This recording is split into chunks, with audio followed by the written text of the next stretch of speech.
আওয়ামী লীগকে নিষিদ্ধ করা হয়, আওয়ামী লীগকে নির্বাচন করতে দেবে না, আর তারা নির্বাচনের নামে প্রহসন। নির্বাচনটা কি হচ্ছে এখানে? কিসের নির্বাচন?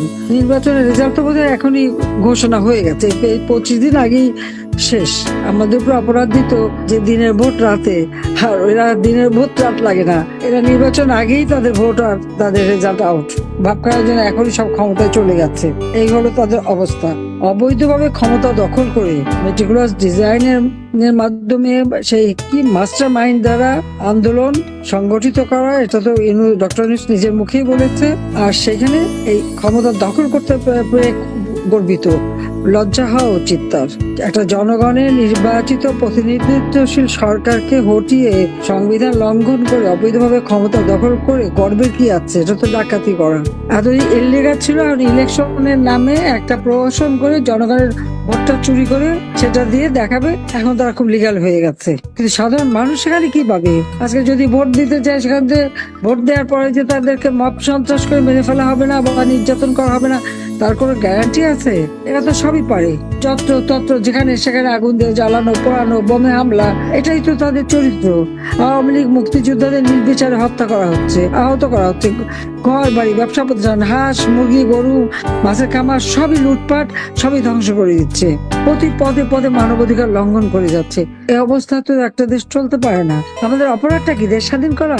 তাই দেশকে অর্থনৈতিক ভাবে উন্নতি করেছি। তাদের প্রভু দেশ পাকিস্তানের থেকে আমাদের অর্থনীতি অনেক অনেক বেশি শক্তিশালী। দক্ষিণ এশিয়ায় বাংলাদেশ শক্তিশালী অর্থনীতির দেশ হিসেবে 2য় স্থান অধিকার করেছিল, সারা বিশ্বে 33 স্থান। আমাদের মাথার পিছু আয় আমরা 2793 মার্কিন ডলার উন্নীত করেছি। 2023 সালে আমাদের প্রবৃদ্ধি 7.25 আমরা উন্নীত করেছিলাম। জনগণের তো খাবারের কষ্ট ছিল না।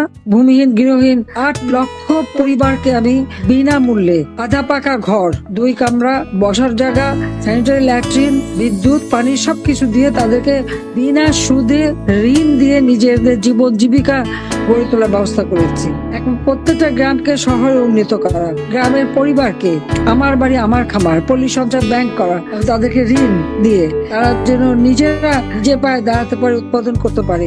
কেউ যদি 200 টাকা জমাতে পারে, তাকে সরকারের পক্ষ থেকে আরো 200 টাকা দিয়ে একটা মূলধন করে সে যেন আর কারোর উপর নির্ভরশীল না হয়, আত্মমর্যাদাশীল আত্মনির্ভরশীল হয় প্রতিটি পরিবার। সেভাবে আমার দেশকে কাজ করে যাচ্ছিলাম। সার্বজনীন পেনশন আমরা সিস্টেম চালু করেছিলাম। এই সার্বজনীন পেনশনে একেবারে 3 মজুর থেকে শুরু করে উচ্চ বিত্তরা প্রত্যেকের জন্য 4টা ধাপে আমরা এই পেনশনের ব্যবস্থা করে দিয়েছিলাম, যেন কোনো মানুষ যেন আর ওই ভাতা বা কোনো কিছুর উপর নির্ভরশীল হতে না পারে, তাদের জীবন মান যেন উন্নত হয়। সারা বিশ্বে বাংলাদেশে